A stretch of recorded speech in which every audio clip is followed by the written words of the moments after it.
Remember when SpongeBob made you feel something? When a sponge cooking burgers somehow captured the magic of childhood? Yeah, that SpongeBob is gone. And no, it's not just you getting older. The show really changed, and not for the better. Let's be honest.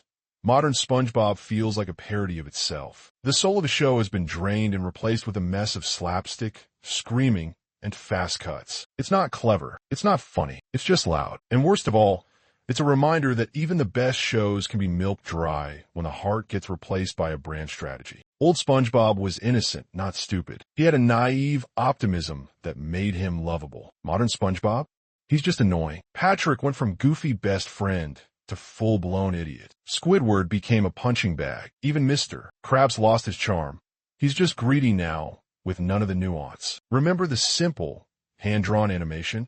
It gave the show personality. Now it's all about over-the-top facial expressions and jumpy editing. It's loud, it's fast, it's exhausting. They're trying to hold your attention, but it ends up feeling like a sugar rush with no substance. Classic episodes had real plots. Pizza Delivery was literally just two guys trying to deliver a pizza, and it was a masterpiece. Now, plots are either too random or completely non-existent. The writers go for chaotic over clever, forgetting that the magic was always in the small things. People say, you just grew up, but when you rewatch those old episodes, they hold up. The jokes are sharp, the timing is perfect, and the emotion hits. Modern SpongeBob doesn't even try to do that. It's not your age, it's the quality. Then there's the franchise bloat. Camp Coral, The Patrick Star Show, random crossovers, straight to streaming specials. It's clear what Nickelodeon's doing. They're turning SpongeBob into a factory, a franchise that never stops producing content,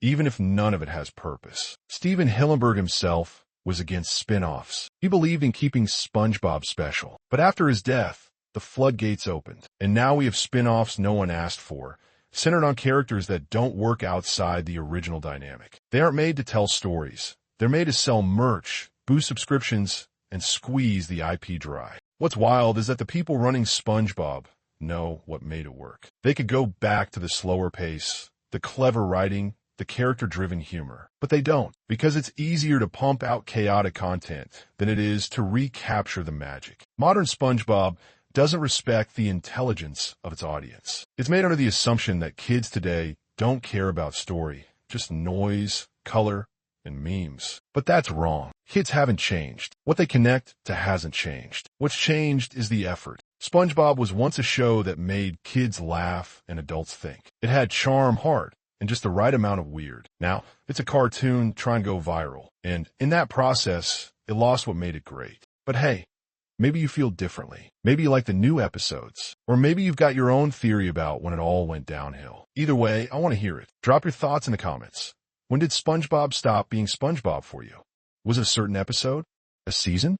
Or maybe it never lost you at all. Let's talk about it. Because whether you love the new SpongeBob, hate it, or just miss the old one, we all know one thing. There was a time when this goofy little sponge was something truly special.